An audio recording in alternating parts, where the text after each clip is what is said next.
കോഴിക്കോട്ട് അമീബി മസ്തിഷ്ക ജ്വരം ബാധിച്ച് 3 മാസം പ്രായമുള്ള കുഞ്ഞ് ചികിത്സയിൽ തുടരുകയാണ്. കഴിഞ്ഞ 14 ദിവസമായി ഈ കുഞ്ഞ് കോഴിക്കോട് മെഡിക്കൽ കോളേജ് ആശുപത്രിയിൽ വെന്റിലേറ്ററിൽ കഴിയുകയാണ്. തലക്കുളത്തൂർ പഞ്ചായത്തിലെ യുവാവും രോഗലക്ഷണങ്ങളോടെ ഇപ്പോൾ ചികിത്സയിലുണ്ട്. ഗോകുൽ കെ വേണുഗോപാൽ കോഴിക്കോട് നിന്ന് ഡീറ്റെയിൽസ് നൽകും. Gokul, good morning. പറയൂ ഗോകുൽ.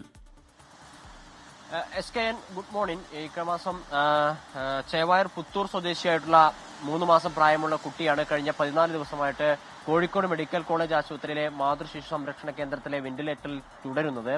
നമുക്കറിയാം, ഈ അമീബിക് മസ്തിഷ്ക ജ്വരം ബാധിച്ച് സംസ്ഥാനത്താകെ 5 മരണങ്ങൾ ഉണ്ടായതിൽ 4 മരണവും കോഴിക്കോട് ജില്ലയിലായിരുന്നു. അതിലൊരു കുട്ടി കഴിഞ്ഞ ദിവസം താമരശ്ശേരി സ്വദേശിയായിട്ടുള്ള അനയ മരണപ്പെടുന്ന ഒരു സാഹചര്യമൊക്കെ ഉണ്ടായിരുന്നു. അതിന്റെ പേരിൽ ജില്ലയിലാകെ ശക്തമായ ജാഗ്രതാ നിർദ്ദേശങ്ങളൊക്കെ നൽകിയിട്ടുണ്ട്. ഇപ്പോൾ 2 പേർ കോഴിക്കോട് ജില്ലയിൽ അമീബിക് മസ്തിഷ്ക ജ്വരം ബാധിച്ച് ആശുപത്രിയിൽ ചികിത്സയിൽ കഴിയുന്നു. അതിൽ ഒന്ന് ഈ പറഞ്ഞതുപോലെ മാതൃശിശു സംരക്ഷണ കേന്ദ്രത്തിൽ കഴിയുന്ന 3 മാസം പ്രായമുള്ള കുട്ടിയാണ്. മറ്റൊരാൾ തലക്കുളത്തൂർ സ്വദേശിയായ നസ്ലിബിനാണ്. നസ്ലിബിന് കഴിഞ്ഞ 22-ാം തീയതിയായിരുന്നു പനി വന്നത്. പിന്നീട് പനി മാറുകയും ചെയ്തിരുന്നു. മൂർച്ഛിച്ച സാഹചര്യത്തിലാണ് കോഴിക്കോട് മെഡിക്കൽ കോളേജ് ആശുപത്രിയിൽ പ്രവേശിപ്പിച്ചിട്ടുള്ളത്.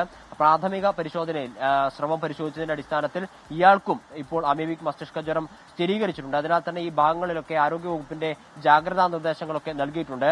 ഈ പ്രദേശങ്ങളിലെ നീരുറവകൾ, അതോടൊപ്പം തന്നെ കുളങ്ങൾ, കിണറുകൾ തുടങ്ങിയ ജലസ്രോതസ്സുകളൊക്കെ ആരോഗ്യവകുപ്പിന്റെ നേതൃത്വത്തിൽ ശുചീകരണ പ്രവർത്തനങ്ങൾ നടത്തി. അതോടൊപ്പം തന്നെ കഴിഞ്ഞ ദിവസം താമരശ്ശേരിയിൽ അമീബിക് മസ്തിഷ്ക ജ്വരം ബാധിച്ചു മരിച്ച 9 വയസ്സുകാരി പഠിച്ച കോരങ്ങാട് GLP സ്കൂളിലെ കുട്ടി പഠിച്ച സ്കൂളിലെ സ്ഥാപനത്തിൽ ഇന്ന് ബോധവൽക്കരണ ക്ലാസും നടക്കും. SKN. Thank you Gokul.